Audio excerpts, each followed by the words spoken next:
욥기 42장 마지막 장입니다.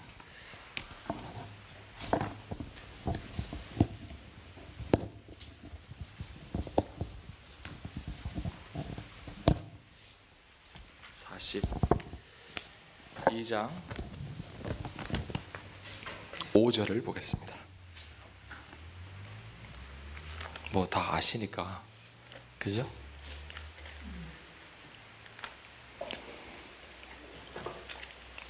다 읽으면 좋은데 5절만 읽겠습니다. 내가 주께 대하여 귀로 듣기만 하였sap더니 이제는 눈으로 주를 배움나이다. 아멘. 아멘. 이렇게 됐으면 좋겠어요. 아멘. 여러분들 그런 소원이 있습니까? 네, 아멘. 질문 하나 드리겠습니다. 첫 번째 질문은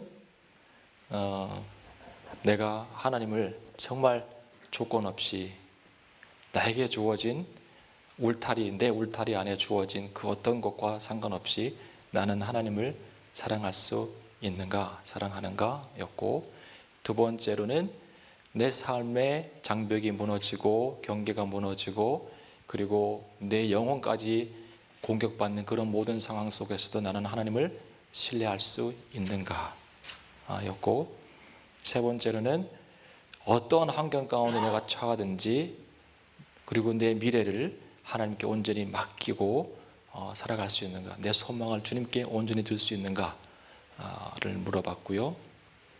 어젯밤에는 내 발걸음이 거룩한가를 제가 질문을 드렸습니다. 하나님의 주권과 신뢰와 소망과 거룩인데 이걸 이렇게 묵상을 해보다 보니까 집 같아요. 집. 그래서 집을 지을 때 제일 먼저 뭐 해야 되나요? 기초를 쌓아야 되죠. 기초를. 그 기초가, 우리 신앙의 기초가 하나님의 주권인 것 같아요. 물론 말씀이지만 하나님의 주권. 그래서 하나님의 뜻은 항상 옳다라고 하는 이 주권을 인정하고 그 주권 위에 두 기둥을 쌓는 거예요. 하나는 신뢰라고 하는 기둥, 또 하나는 소망이라고 하는 기둥.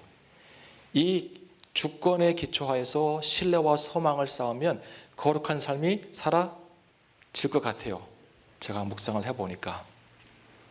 그리고 마지막 이 대들보를 올렸으면, 거룩이라는 대들보를 올렸으면 이제 지붕을 쌓아야 되잖아요. 그죠?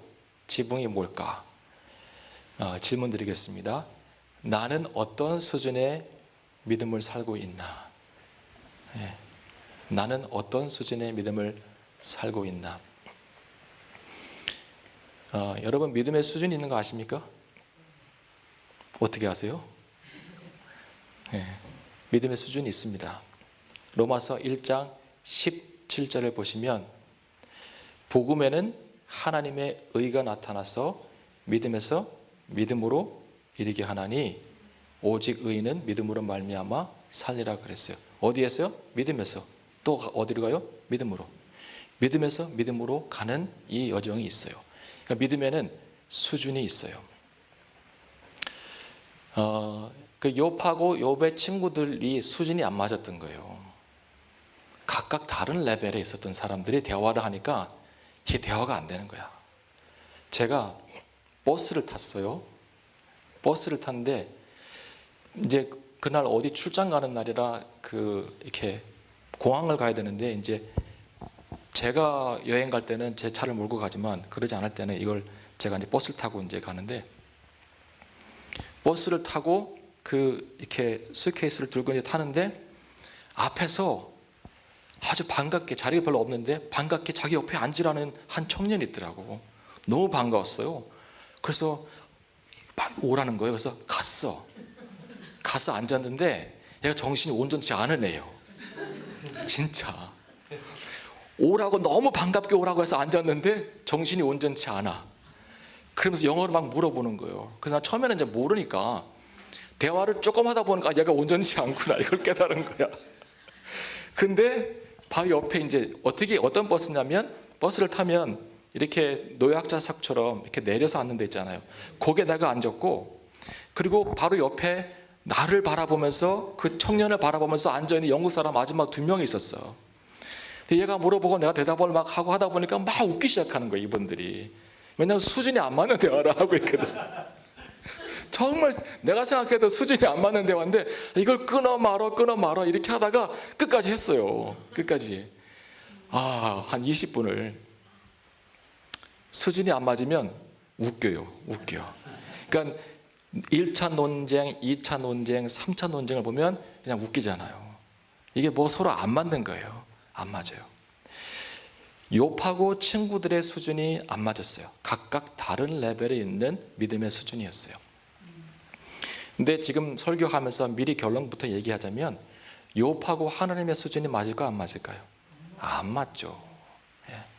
그 수준 차이를 지금 이제 우리가 볼 거예요. 수준 차이, 믿음의 수준 차이. 대학을 도영이가 갔을 때 너무 보고 싶더라고요. 저하고 우리 집사람이 도영이 보고 싶다. 있을 때는 막 방도 지저분하고 화장실도 저랑 도영이랑 화장실 같이 있어요. 근데 걔는 청소를 안 해. 항상 내가 사용했습니다라는 흔적을 어디든지 남겨요. 샤워를 하든 뭘 하든 간에. 참. 근데 청소하라고 하지 않고 내가 계속 닦고 하고. 근데 몰라. 청소하는지도. 하여튼 그런데 보고 싶더라고 애가. 집을 떠나갔으니까. 내가 이건 눌렀나요? 눌렀다. 그 보고 싶었어요. 그래서 가끔씩 가는데 또 자주 가면 뭐라 해요. 뭐 이렇게 자주 오냐고. 우리는 보고 싶은데. 그래가지고 이제 가끔씩 가는데 가면 이제 엄마가 뭘 이렇게 또 밥을 해가지고 반찬을 해가지고 걔가 잘 해먹으니까 하지 말라고. 그러면 내가 또 질투하는데 아들을. 질투해서 또 못하게 한다고. 그럼 하라고 하라고.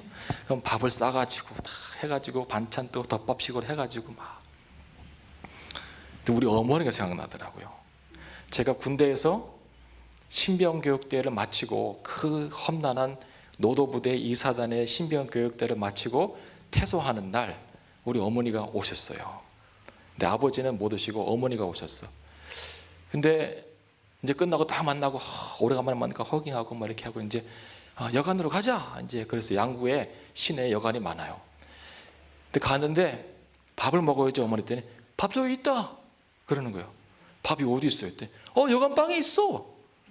여관방에 무슨 밥이 있어요? 가봤더니 원주에서 버스 타고 2시간 반을 한번 갈아타고 그것도 인제 원통에서 압력솥을 들고 오신 거예요. 압력솥을.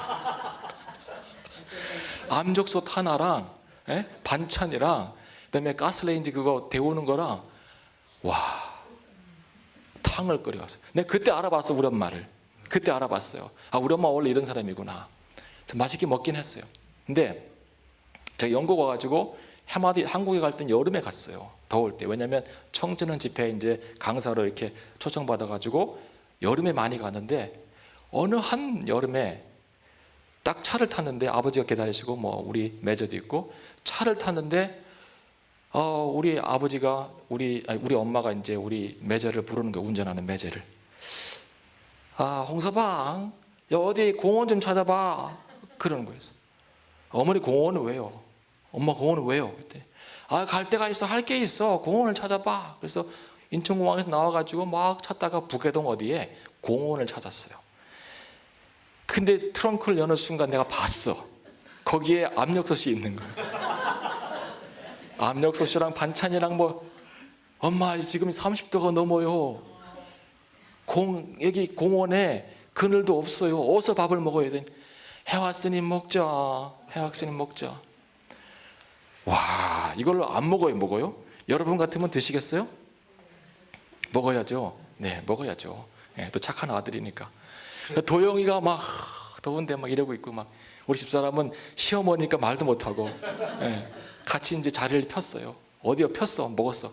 제가 간절히 부탁했어요. 어머니 이러면 안 됩니다. 이러면 너무 힘들어요. 10몇 시간을 비행기를 타고 와가지고 이 태양볕에 이 더운 것을 끓여가지고 먹는다는 이게 말이 안 됩니다. 어머니 사랑이다. 사랑.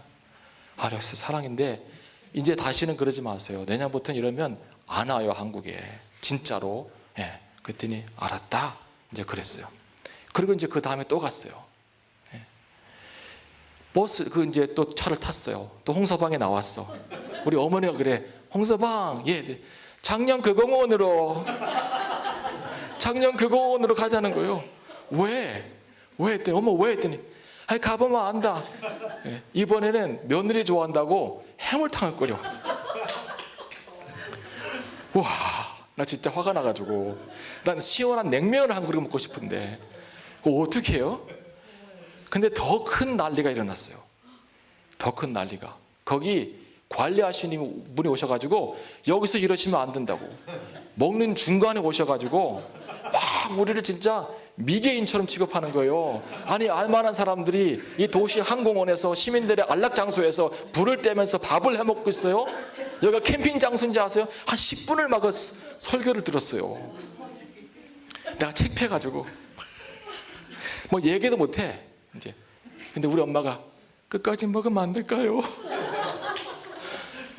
근데 그 아저씨가 뭐냐면 아우 시작했으니까 드시긴 드시는데 이 브루스타는 안전상 제가 압수합니다 라고 가져갔어요.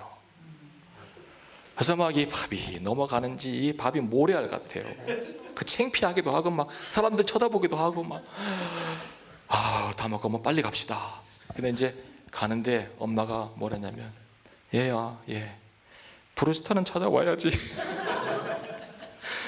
그 엄마 갔다 오세요. 그랬더니 네가 갔다 와. 그래서 가가지고 한참 또 얘기하고 제가 영국에서 왔는데 우리 어머니가 이런 분이신데 이걸 안 가져가면 제가 안 될 것 같습니다. 제발 주시죠. 그랬더니 그 관리하시는 분이 아드님 봐서 주는 거예요. 그래서 감사합니다. 왔어요. 예. 이게 어머니의 사랑이에요. 어머니의 사랑. 그래서 이제 저분 똑같아. 우리 엄마랑 다를 게 없어요. 그렇게 싸가지고 가. 그리고는 이제 갖다 줘. 그러면서 묵는 호텔이 있었어요. 제가 이제 갈 때마다. 근데 거기 호텔에 아주 재밌는 문구가 하나 써 있었어요. 그 문구가 뭐냐면 영어를 조금 이해하셔야 이제 재밌는데 What would you do? What would you do when everything does not go right? 이 말이 뭔 뜻인지 아시죠? What would you do when everything does not go right? 아주 좋은 질문이에요. 그죠? 뭔 뜻인지 아시죠? 네. 너무 중요한 질문이에요. 인생에서. 네. 오늘도 호텔에도 보니까 호텔이 좋은 얘기 많이 하더라고요. be ready for the day. 오, be ready for the day. 이게 뭐냐면 CPR 배우라는 거예요. 이거. 네, 이거 응급처치하는 거 배우라는 거예요. 왜냐하면 그런 일이 언제든지 일어날 수 있으니까 be ready for the day. 우리 주님 만날 날 준비해야 되잖아요. 호텔들이 좋은 문구를 막 다 쓰고 있어요 요즘에. 근데 거기도 What would you do when everything does not go right? 그럼 여러분 뭐 하시겠어요? 그 답이 뭔지 아세요? Go left. 이해가 안 되시나 봐. 이 이중적인 의미가 있잖아요. 이중적인 의미가 When everything does not go right, go left. 왼쪽으로 가라는 거예요. right이 두 가지 의미가 있잖아요. 옳다하고 그 다음에 오른쪽이라고 하는. 근데 우리는 go left 하면 돼요 안 돼요? 안 돼요. 성도는 go left 하면 안 돼요. go right 해야 돼요. 고난을 당할 때, 어려움을 만날 때, 인생에서 힘든 일이 생길 때 질문을 잘 해야 돼요. 질문. Why? 이 질문 별로 유익하지 않아. Why? 그러니까 여기도 보면 why 이 질문을 계속 한다고요. 왜 고난을 당하는가? 의로운 자가. 고난 당할 때 성도가 물어볼 질문은 what입니다. What is your will, Lord? What is the lesson that I can learn from? 하나님 뜻이 무엇입니까? 하나님께서 저에게 배우고자 하는 교훈은 무엇입니까? what 질문을 많이 하면 좋을 것 같아요. 욥은 침묵하신 하나님, 숨어 계신 하나님을 만나기 원했어요. 계속해서 찾습니다. 욥기 13장 3절에 보면 참으로 나는 전능자께 말씀하려 하며 하나님과 변론하기를 원하노라. 힘드니까 막 얘기하죠. 13장 22절에 그리하시고 나를 부르소서, 제발 나를 부르소서, 내가 대답하리이다. 혹은 내가 내게 내가 말씀하게 하시고 주께서 내게 대답하옵소서. 계속해서 주님과 대화하기 원하고 주님을 찾고 있죠. 23장 3절 4절 내가 어찌하여 그를 만날 수 있을까? 어찌 그의 자리로 나아갈 수 있을까? 내가 내 사정을 그 앞에 진술하고 입을 가득히 변호할 말을 채우며. 지금 욥이 하는 얘기가 뭐예요? 내 사정을 진술하고 하나님께 말하기 위해서 자기 입에 뭘 채운다고요? 말을 채운다고. 할 말이 너무 많은 거야. 하나님 내가 만나기만 하면, 이분이 나타나시기만 하면 그 할 말을 입에 막 채우고 있어요. 근데 나중에 하나님 만나고 어떻게 돼요? 어떻게 돼요? 할 말이 없어져요. 40절 4절에 보면, 40장 욥기 40장 4절에 보면 중간에 하나님께서 막 말씀하실 때 이런 얘기를 해요. 나는 미천하오니 무엇이라 주께 대답하리까? 손으로 내 입을 가릴 뿐이로소이다. 지금 막 하나님 만나고 싶어가지고 변론하고 싶고 얘기하고 싶고, 그래서 입에 말을 막 채우고 있는 가운데 있는데 하나님 만나니까 내가 지금까지 뭔 말하고 있었던 거야? 이걸 깨닫게 되는 것이죠. 31장 35절에 보면 누구든지 나의 변명을 들여다오. 나의 서명이 여기 있으니 전능자가 내게 대답하시기를 내가 바라노라. 내 서명한 게 여기 있다는 거예요. 예. 나를 고발한 자가 있다면 그에게 고소장을 쓰게 하라. 막 이러면서 하나님 만나기를 막 이제 고대하고 있는 것이죠. 욥이 하나님을 만나고자 그렇게 원했던 이유는 여러 가지가 있어요. 근데 그 중에 가장 중요한 이유 중에 하나는 자신의 의로움을 증명해 보이고 싶은 거예요. 내가 죄가 없는데 이렇게 고통당하고 있고, 그리고 친구들한테 정죄를 받고 있다고 하는 것을 얘기하고 있어요. 그런데 그러고 있을 때, 모든 논쟁이 끝났을 때 하나님이 드디어 폭풍 가운데서 나타나십니다. 38장 1절을 보세요. 때에 여호와께서 폭풍 가운데서 욥에게 말씀하여 가라사대 하면서 폭풍 같은 질문을 막 쏟아넣기 시작하세요. 38장부터 41장까지 이 3장에 걸쳐가지고 하나님이 엄청난 질문들을 막 쏟아내기 시작하십니다. 이 질문들을 요약하면, 제가 항상 요약해드리죠, 그죠? 좋은 강사는 요약을 잘하는 강사예요. 이 엄청난 질문들을 4가지 카테고리에 집어넣으면, 첫 번째는 하나님의 절대 주권과 능력을 이야기하고 있는 거예요.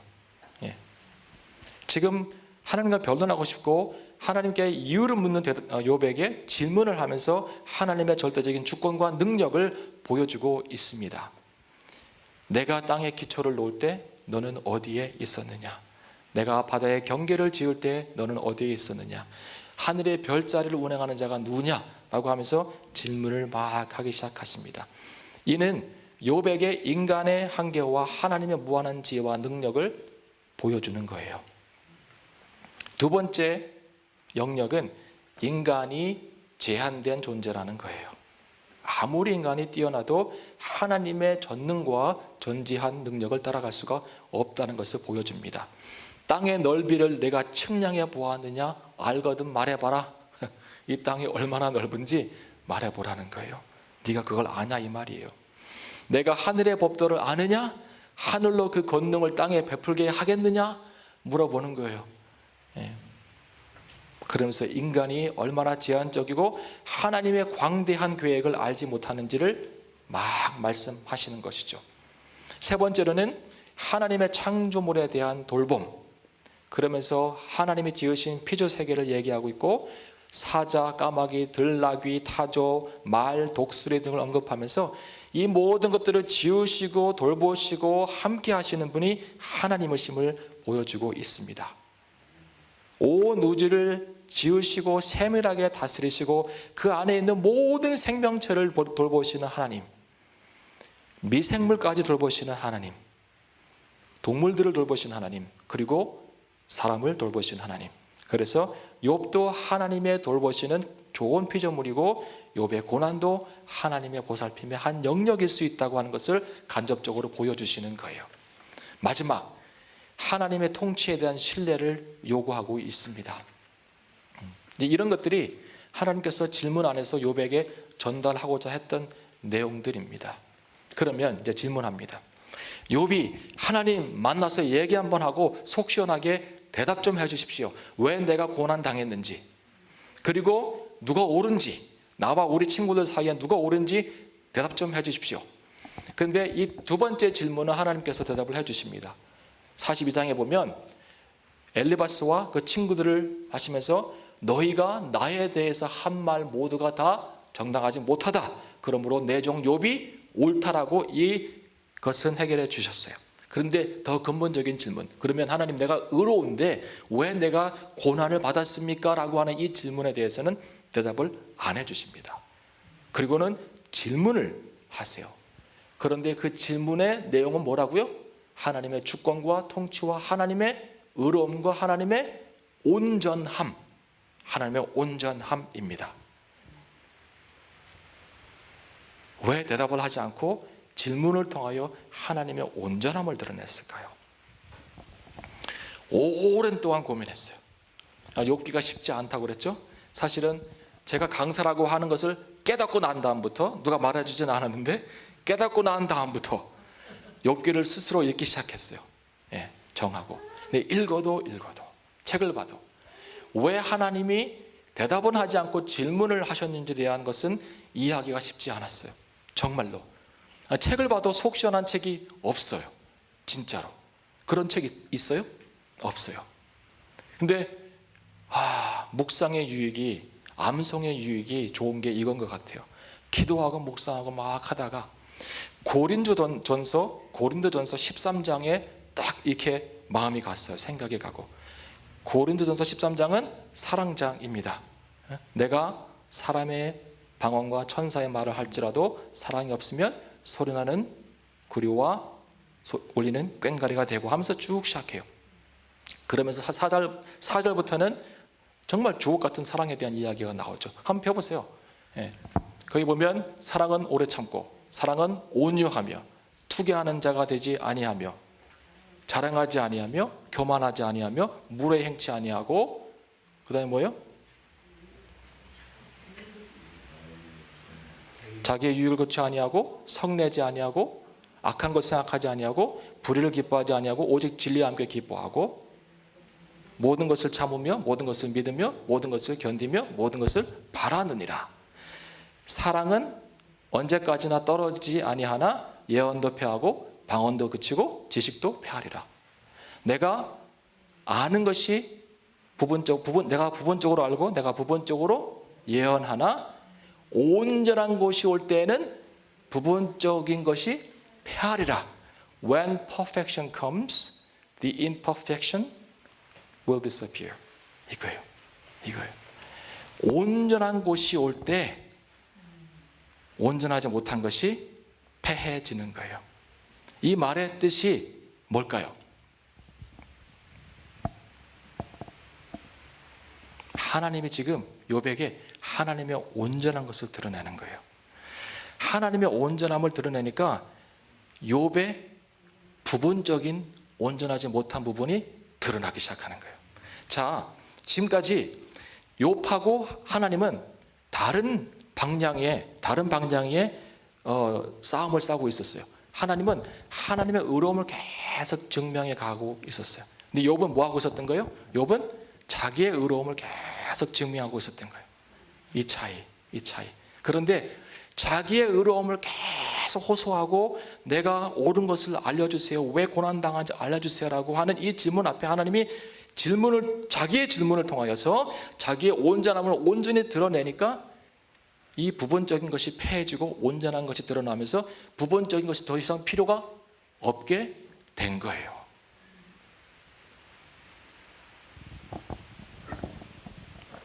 욥은 자신의 도덕적 정직함과 공의를 지키며 그것으로 인해서 자신의 의로움을 확신하고 있었어요. 근데 하나님의 의로움은 달라요. 하나님의 의로움은 단순히 도덕적인 정직함이 아니에요. 우주의 모든 질서와 생명을 창조하고 그것을 유지하는 전능자의 의로움입니다. 전능자의 온전함이에요. 온전함에 큰 차이가 있는 거예요.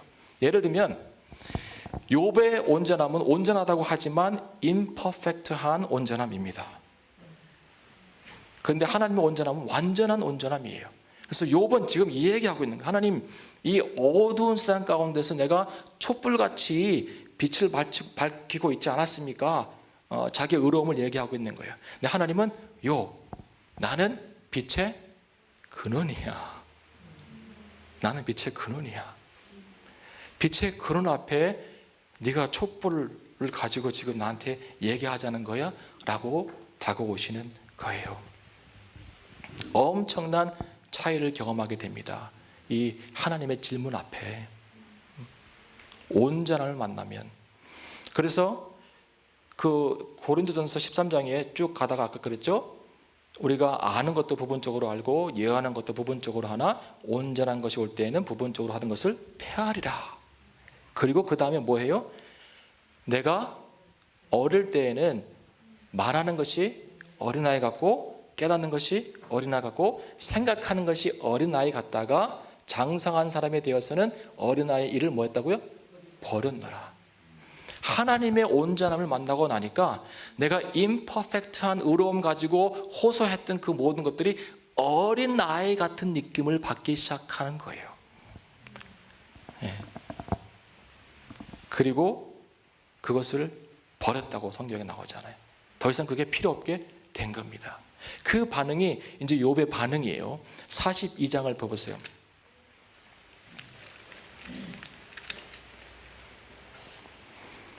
그 하나님의 온전함을 이제 다 듣고 난 다음에 하나님의 엄청난 의로움을 듣고 난 다음에 욥이 반응하는 몇 가지 반응이 있습니다.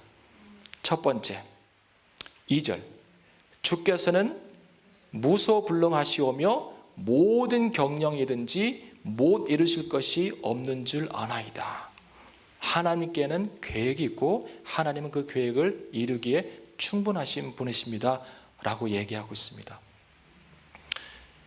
인생을 여러 가지로 비유할 수 있겠죠. 우리 믿음의 삶도 여러 가지로 비유할 수 있겠죠. 근데 그 중에 하나는 저는 논문 지도를 하니까 우리 인생이 마치 책 같아요. 책. 책은 커버부터 커버까지 다양한 내용들이 있는데 그 내용들을 구분하는 구분점이 있어요. 뭘까요? 그거를 뭐라고 부를까요? 챕터라고 부르는 거예요. 장. 챕터가 있어요. 챕터 1, 챕터 2, 챕터 3. 그래서 conclusion 챕터 하고 책이 끝나겠죠. 우리 인생은 만약 책이라면 우리는 각자 우리가 살아가는 챕터가 있어요. 여러분의 인생의 믿음의 삶에 어떤 챕터를 살아가고 있는지 저는 궁금해요. 논문을 쓰면 영국에서 박사학위 논문의 구조는 대부분 이래요. 대부분. 첫 번째는 introduction이에요. 그 서론, 도입 부분이고 두 번째는 literature review를 해요. 이론적 배경, 그 다음에 문헌 검토라고 하죠. 한국말로는. 세 번째는 methodology, 방법론을 이야기해요. 이 세 가지는 기본이에요. 기본. 아주 기본 중에 기본. 논문이 형성되려면, 리서치를 하려면 이 세 가지는 기본적으로 해야 돼. 그 다음에 4장, 5장, 6장, 한 2장, 3장 정도는 findings 챕터라고 그래요. 여기에는 이 챕터는 기본을 가지고 내가 수집한 1차적 자료를 분석하고 해석하면서 글을 써나가는 거예요. 그러면 이제 내가 뭔가 알고 싶다. 채신턴 교회 성도들의 믿음의 상태를 알고 싶다. 그러면 인터뷰를 쭉 하겠죠. 그러면 이제 인터뷰 결과가 나올 거 아닙니까? 그죠? 인터뷰 결과가 저의 1차 자료예요. primary data예요. 그거를 분석하고 해석해서 챕터를 쓰는 거예요. 여기는 경험적인 지식이에요. 경험적인 지식. 그래서 이론적 기초, 방법론적 기초가 세워졌다면 이제는 경험적인 데이터를 가지고 분석하고 해석해서 글을 써나가는 거예요. 그리고 결론이에요. 우리가 인생을 살아갈 때 이 기초적인 부분은 항상 갖고 있는 부분이에요. 말씀, 기도. 그런데 이 기초적인 부분을 넘어서서 다른 챕터로 넘어갈 때는 여기는 경험적인 지식이 필요해요. 경험적인 것이, 하나님을 알아가는 경험적인 것이 필요합니다. 이 챕터를 넘어가는 게 쉽지가 않아요. 진짜 쉽지 않아요. 여러분이 믿음의 여정을 시작해서 한 챕터 끝나고 그 다음 챕터로 넘어갈 때 그때는 하나님께서 그것을 깨뜨리시고 새롭게 하시고 그래서 그 다음 챕터로 넘어가게 하시는 일들이 종종 있어요. 여러분의 인생에 하나님이 이런 챕터를 넘어갈 수 있는 다양한 장치들을 만들어 놓으셨는데 사실은 우리가 그것을 잘 몰라. 첫 번째로는요. 두 번째로는 알고도 반응하지 않을 때가 많아요. 하나님께서 그래 다음 챕터로 넘어가자라고 얘기하시는데 그렇게 하기가 싫은 것이죠. 보통 우리는 안락한 거, 편안한 거 좋아하고 그리고 가능하면 지금 내가 있는 챕터에서 최고를 맛보고 죽고 싶지 그 다음 단계로 넘어가고 싶지는 않아. 왜냐하면 거기는 또 다른 것이 기다리고 있기 때문에. 그리고요, 역사를 보면 하나님께서 역사를 옮겨가실 때 아니면 역사의 변곡점에 보면 항상 긍정적인 방법으로 역사가 진행되는 것은 많지 않아요. 어떤 방법들이 있을까요? 두 가지. 전쟁 아니면 질병이에요. 진짜로. 코로나 바이러스는 이건 역사의 또 다른 변곡점 중에 하나였어요. 그런 어려움들이 있어요. 챕터가 바뀔 때는.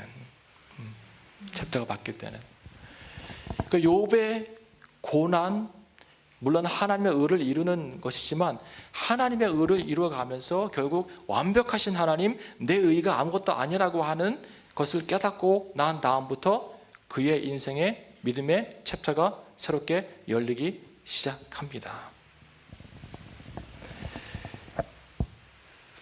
자, 이게 첫 번째 그의 반응이었어요. 하나님은 전능하시고 못 이룰 계획이 없다는 거예요. 하나님께서 계획을 갖고 계시고 내 인생의 챕터를 써나가고 계시는 거예요. 그리고 챕터를 써나가시다가 그 다음 챕터로 넘어가야 되는데 내가 반응하지 못하거나 반항하거나 순종하지 못하면 계속 그 챕터에 머물러 있는 것이죠. 하나님께서 써나가시는 내 인생, 내 챕터 어떻게 하시겠어요? 어떻게 하시겠습니까? 두 번째로는 그가 무슨 고백을 합니까? 42장 3절을 한번 크게 읽어보세요. 시작.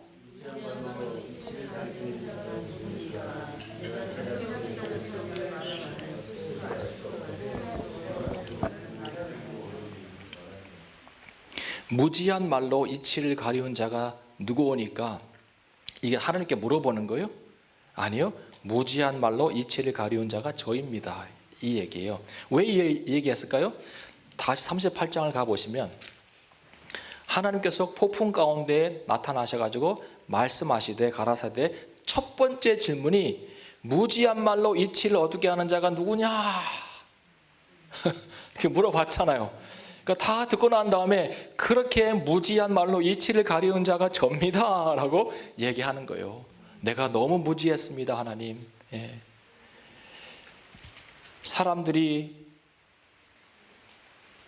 무엇이든지 뭐라고 말하든지 간에 제가 하나님의 뜻을 이해하지 못했고 친구들이 뭐라고 하든지 간에 제가 하나님의 뜻을 이해하지 못했고 친구들과 변론하면서 내 무지를 제가 드러냈습니다 라고 하는 그런 고백입니다. 40장 3절에 보면 나는 미천합니다. 그저 손으로 입을 가릴 뿐입니다 라고 고백을 합니다. 자신의 무지가 완전히 드러난 것이죠. 하나님의 완벽한 지혜 앞에서 자기의 무지함이 드러난 겁니다. 그리고는 이제 오늘 본문 말씀에 고백을 합니다. 내가 주께 대하여 귀로만 들었는데 이제는 눈으로 주를 봅니다. 이 얘기가 이제 뭘까요? 자, 하나님의 말씀을 다 듣고 보니, 질문을 듣고 보니 하나님은 전능하신 분이고 못 이룰 것이 없는 분입니다. 제가 너무 무지해서 그 하나님의 계획과 뜻을 알지 못했습니다. 그런데 이제는 내가 귀로만 들었었는데 눈으로 봅니다. 이 얘기가 뭘까요?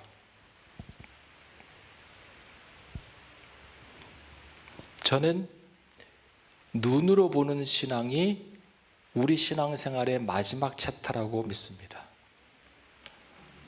우리의 신앙 챕터가 7개라면 마지막 세븐스 챕터가 눈으로 보는 신앙이라고 생각합니다. 왜 그러냐면 성경에서 하나님을 눈으로 본 자가 많지 않습니다. 예, 심지어는 요한복음 1장 18절을 펴볼까요?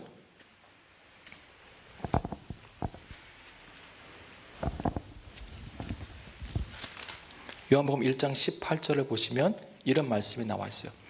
본래 하나님을 본 사람이 없으되 아버지 품속에 있는 독생하신 하나님이 나타내시느니라 그랬습니다. 본래 하나님을 본 사람이 없대요. 예. 그 다음 다시 요한 1서 4장 12절을 펴보세요.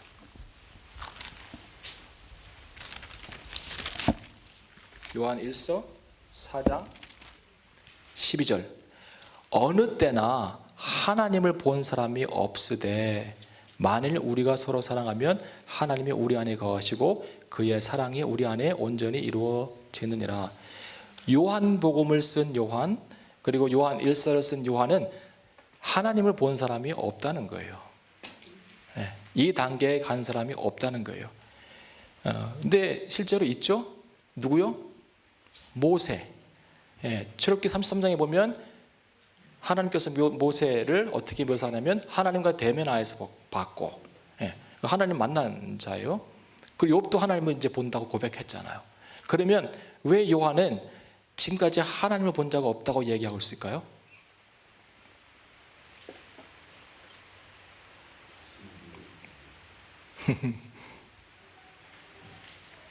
이게 쉽지 않다는 얘기라고 저는 생각이 듭니다. 첫 번째 이유는 하나님을 보는 것이 이게 가능해?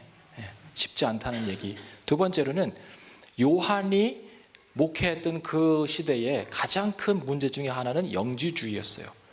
우리 선이가 영지주의로 할까 모르겠어요. 노스티시즘. 영지주의가 문제였어요. 이 사람들은 다 자기들이 하나님을 알고 하나님을 본다고 생각했던 사람들이에요. 근데 그들이 만들어내는 이단적인 사상은 너무 위험했어. 그래가지고 아예 그것을 차단하기 위해서 요한복음에 하나님을 본 자가 이제까지 없다라고 고백을 딱 해놨을 수도 있어요. 하여튼 하나님을 본 사람들은 있어요. 대변하에서 봤고 그랬어요. 모세도 그랬고 욥도 그랬어요. 그런데 우리가 신앙생활 해가면서 가장 마지막 챕터가 바로 이 하나님을 보는 것이에요. 그런데 여러분, 하나님을 본다는 얘기가 뭘까요? 그러면 제가 찾아봤어요. 그랬더니 다 영적인 눈이 열려서 새로운 것을 보는 것이라고 다 얘기해요. 이전까지는 못 봤던 것인데 고난을 통과하면서 또 전능하신 하나님을 새롭게 만나면서 영적인 눈이 열려가지고 그리고 이제는 하나님을 보고 모든 피조 세계와 영적인 세계를 보고 하는 그런 얘기를 합니다. 근데 전 조금 그것과 다른 생각을 했어요. 그것도 맞겠지만 그것보다 지금 우리가 욥기 1강부터 4강까지 공부한 시점에서 보면 이제 눈으로 본다고 하는 것은 이거예요. 내가 여기에 있었어요. 여기에. 욥이 의롭게 살아도 온전하게 살아도 정직하게 살아도 하나님을 경외해도 악에서 떠나도 나는 아직 챕터 7에 못 가고 6에 있는 거야. 챕터 6에. 여기에 있어요. 근데 챕터 6 앞에는 큰 배리어가 하나 있어요. 담이 하나 있어. 이 담 때문에 나는 그 너머 세계가 보이지 않는 거예요. 그래서 여기서 뭔 얘기하는지 들리는데 나는 그걸 볼 수 없어요. 왜냐하면 담이 하나 있기 때문에. 그래서 이 담 때문에 내가 하나님을 보지 못하지만 듣기는 듣지만 무슨 장면인지 보이지 않는 거예요. 여러분, 예전에 제가 어렸을 때는 아직 텔레비전이 안 나왔을 때요. 제가 아주 어렸을 때는, 그리고 제가 강원도 시골에서 전기도 안 들어온 데 살았잖아요. 그럴 때는 아직 텔레비전이 없었어요. 그때는 뭐로 들어요? 라디오로 듣는 거예요. 라디오로. 축구 중계를 라디오로 들었어요. 한국이 몰고 갑니다 뭐 하는데 뭔 골 그러면 먹은 거야, 넣은 거야, 이렇다 희미하게 보이고 잘 모를 장면이 잘 안 떠올. 그냥 듣는 거야. 들으면서 대충 이런가 보구나. 배리어가 있는 삶. 근데 그게 배려인지 모르고 그냥 거기서 즐거워하는 삶. 내가 의롭고 내가 잘하고 있고 그것 때문에 그냥 만족하고 있는 삶. 나쁘지 않아요. 괜찮아요. 좋아요. 예. 근데 하나님께서 욥을 한 단계 성숙하게 하시는 거야. 거기 베리에서 이렇게 올라오는 거예요. 조금씩 조금씩. 내가 올라오면서 베리어는 낮아지고 그리고 그 너머 세계가 보이는 거예요. 이게 눈으로 본다고 하는 욥기의 의미예요. 이게 벗겨지는 게 아니라 내가 잘하니까 벽 너머, 담 너머에 있는 세계가 보이기 시작한 거예요. 여러분, 성장하지 않으면 보이는 것이 없어요. 근데 이 성장은 고통과 아픔을 통해 올 때가 대부분이에요. 챕터를 넘어가지 않으려고 안간힘을 쓰면 거기에서 있다가 끝나는 거고, 챕터를 넘어가자고 할 때 같이 믿음으로 넘어가면 그것이 아픔이든 행복이든 기쁨이든 즐거움이든 슬픔이든 넘어가면 또 다른 세계를 보는 거예요. 근데 이번에 기도하면서 함께 가자, 이 말씀을 주시는 분들이 많이 있었어요. 함께 가자, 함께 가자. 그 챕터에 있지 말고 또 다른 챕터로 넘어가자는 거예요. 하나님이 오늘 이번 그 욥기 집회를 왜 하게 하셨을까요? 결론적으로 말하면 하나님의 인비테이션이에요. 여러분 한 사람 한 사람을 다 초대하시는 거예요. 너 지금 있는 챕터에서 좋아? 그냥 거기서 끝낼래? 내가 쓴 챕터가 더 있는데, 내가 마련한 계획이 더 있는데, 욥이 하나님은 전능하시고 못 이룰 계획이 없는 분입니다라고 얘기한 고백이 그거예요. 아, 하나님의 계획 안에 챕터 7까지 가는 게 있었구나, 그분이 이루셨구나라고 하는 게 그거예요. 내가 무지해서 그걸 몰랐구나, 이 고백을 하고 있는 거예요. 지금 욥의 반응이. 그 챕터 7까지 갈 때 얼마나 힘들었어요. 예. 본인의 의지로 간 것도 아니고 하나님의 계획 안에 있었어. 근데 그걸 잘 한 거예요. 열린 거야. 하나님의 인비테이션이 여러분에게 다 주어졌어요.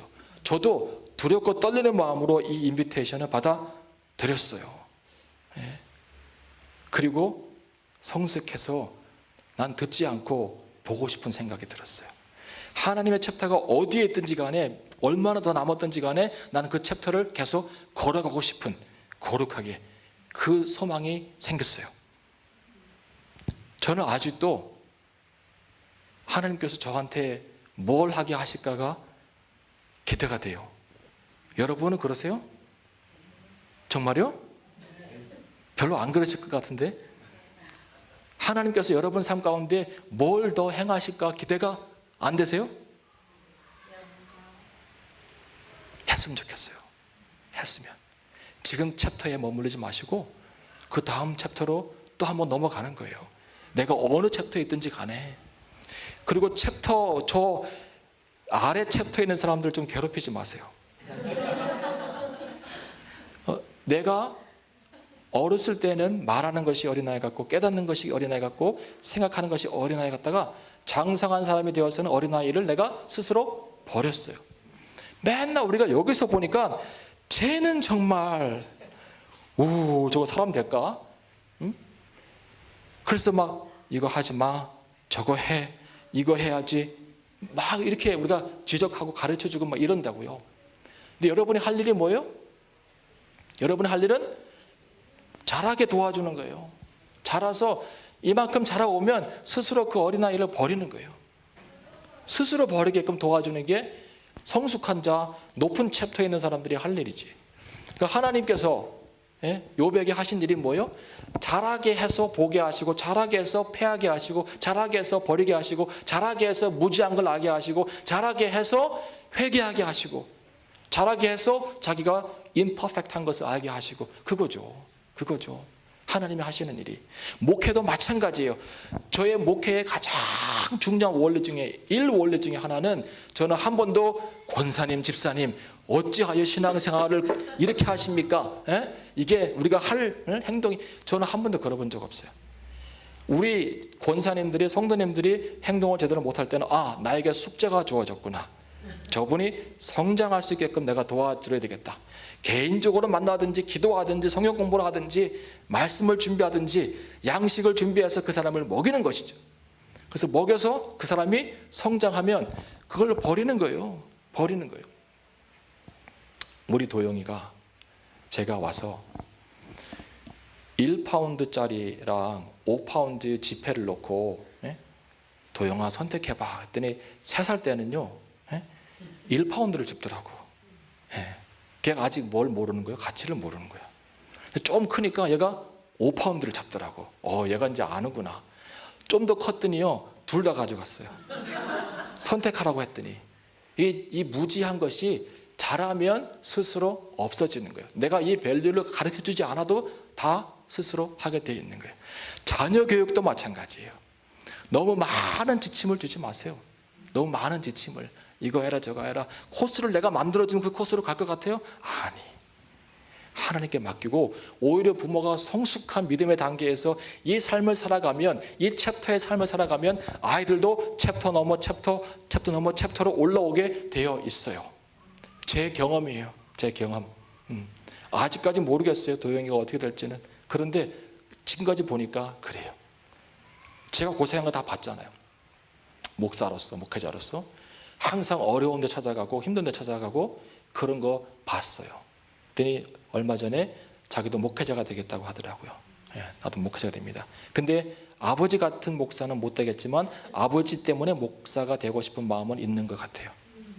그런 얘기를 하더라고요. 그래서 감사하고, 내가 할 일은 내가 주어진 챕터에서 성실하게 살다가 새로운 챕터로 넘어갈 수 있는 기회가 생기면 믿음 가운데 붙잡고 넘어가는 것이죠. 그게 눈으로 본다는 의미예요. 뭐 천상이 열리고 천사들이 왕래하고 그러면 목사님께 가든지 정신병원에 가든지 둘 중에 하나. 이게 그런 게 아니라 하나님께서 하시는 지혜와 지식의 깊은 일들까지 깨달아 알아지는 것, 그 베리아가 없어지고 높아져서 그것을 깨닫게 되는 것이 눈으로 본다는 의미입니다. 실제로 내가 막 이렇게 보는 게 아니라. 귀신 봤어요? 저는 한번 봤어요.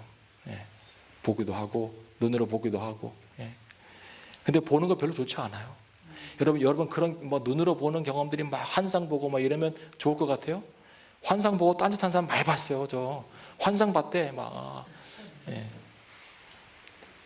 그거 다 귀해요. 환상 보고 귀해요. 근데 무시하는 거 아니에요. 귀한데 그것보다 하나님께서 행하시는 일의 이치를 깨닫게 되는 거. 그리고 마지막에 고백합니다. 40장 6절을 보세요.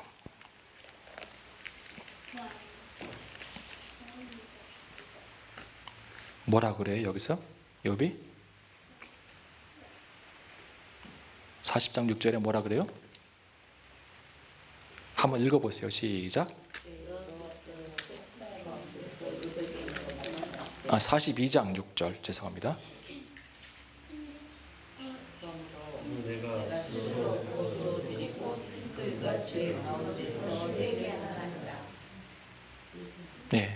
내가 스스로 한하고 티끌과 제 가운데서 회개합니다.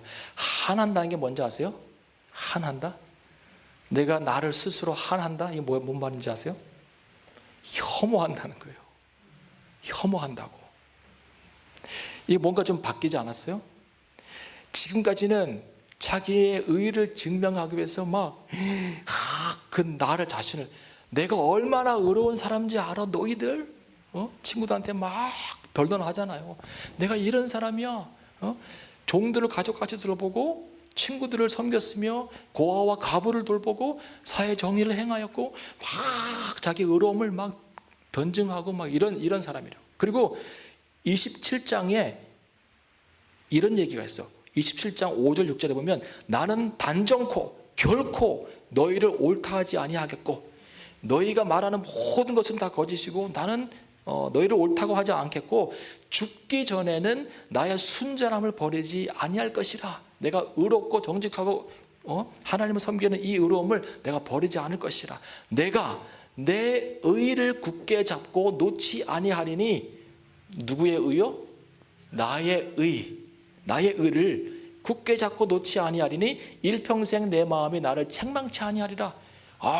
얼마나 이 의가, 자기 의가 뭐 때문에? 도덕적인 실천, 율법의 실천, 자기가 행했던 모든 행위에서 오는 의로움으로 똘똘 뭉쳐가지고 내가 후회하지도 않고 너희는 다 틀렸고, 그리고 내가 평생 나를 책망하지 않고 내가 나의 의를 굳게 붙잡으리라. 이게 욥이에요. 훌륭한데 와, 독하잖아요.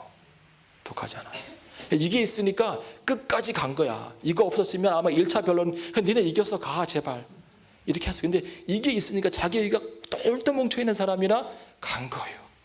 그런데 하나님 만나고 하나님의 온전함과 하나님의 의를 만나서 부딪혀 보니까 깨달은 거예요. 내 의의 총량을 합해 보아도 하나님의 공평한 저고리 올려보니까 미달된 거예요.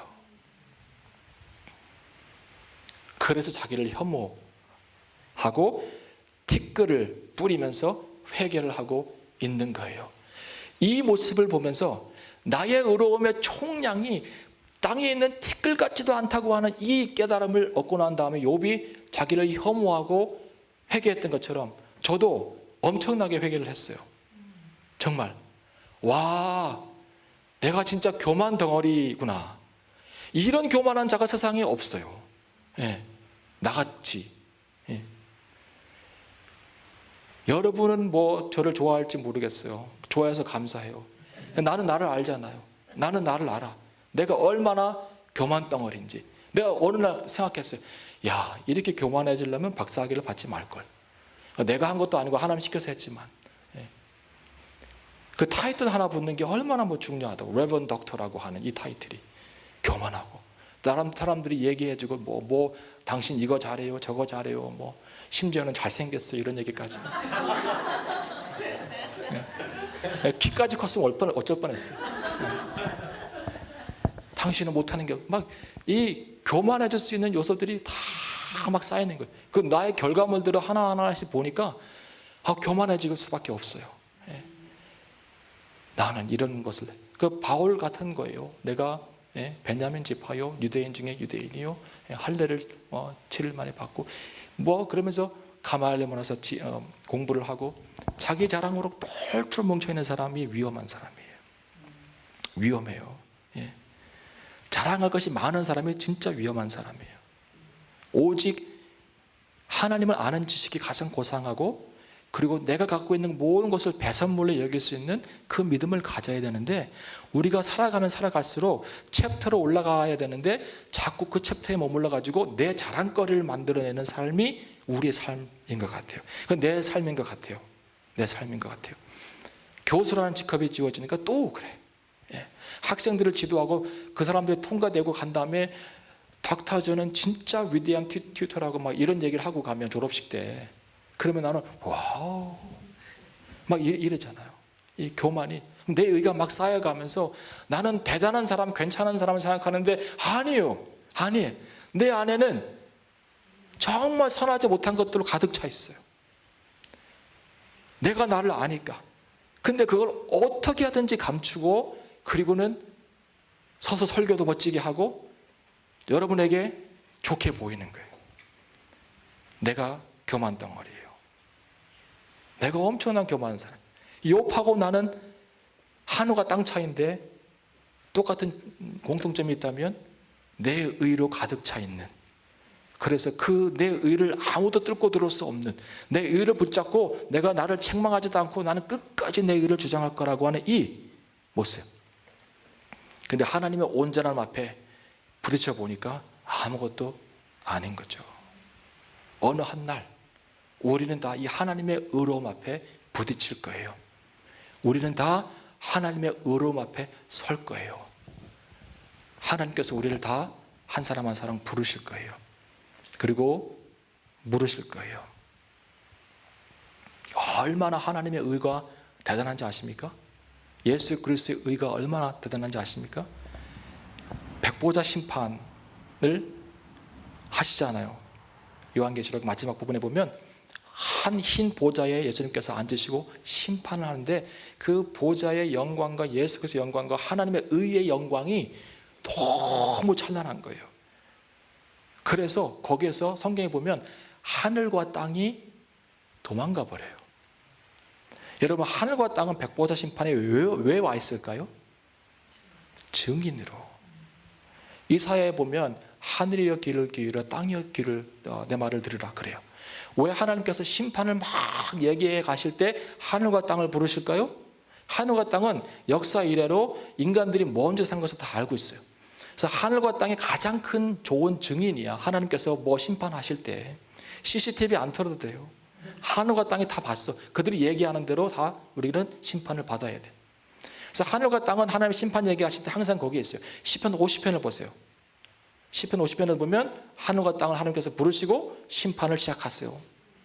하늘과 땅은 증인이에요. 그래서 하나님이 하늘과 땅을 증인으로 불렀어요. 하늘과 땅은 죄가 있는 자들이 없는 자들이요. 없는 자들이잖아요.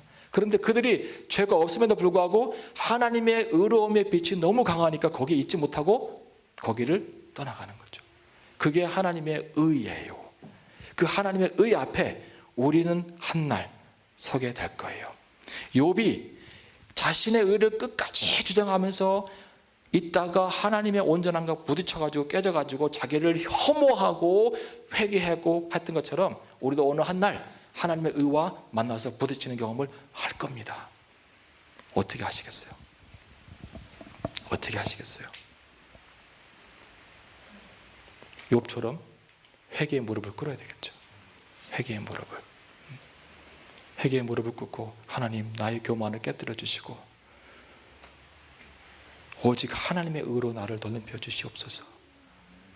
하나님의 의가 나를 덧입지 못하면 나는 아무것도 아닙니다. 자, 이제 결론을 맺습니다.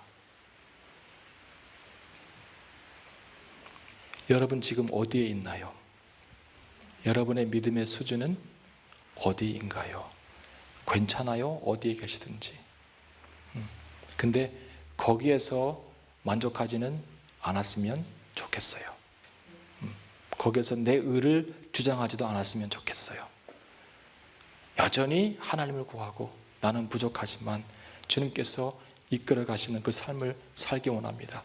챕터를 건너라면 챕터를 건너고 챕터를 건너는 것이 고난이라면 고난도 겪고 그래서 주님과 끝까지 동행해서 마지막 주께서 나에게 계획하신 모든 것이 이루어지는 그 순간에 하늘 나라 가기 원합니다. 이 고백을 하면 좋겠습니다. 욥은 정말 행복한 사람이었어요. 왜냐하면 하나님께서 그에게 계획하신 모든 챕터를 다 지나 마지막 챕터까지 가서 그것을 완성하신 주님을 만나고 하나님께로 갔잖아요. 나도 그랬으면 좋겠어요. 하나님께 기도해요. 하나님, 저도 남은 챕터 끝까지 묵묵히 걸어가고 주님과 동행하다가 주님께 가기 원합니다. 내 믿음의 수준을 높여주세요. 기도하겠습니다. 결국 이 얘기하려고 욥기 쭉 해왔어요. 이 얘기하려고. 내 앞에 놓여져 있는 담이 나에게 하나님의 일하심의 이치와 일하심의 방법을 깨닫지 못하게 한다면 그걸 무너뜨리든지 아니면 내가 성장해서 그걸 넘어가든지 둘 중에 하나입니다. 내 수준에서 감사하고 기뻐하지 마시고 그 다음 장으로 넘어갈 수 있는 믿음의 결단이 이 마지막 날에 생겼으면 좋겠습니다. 아멘. 우리 주님과 함께하는 이 고요한 시간 찬양하고 같이 기도하겠습니다.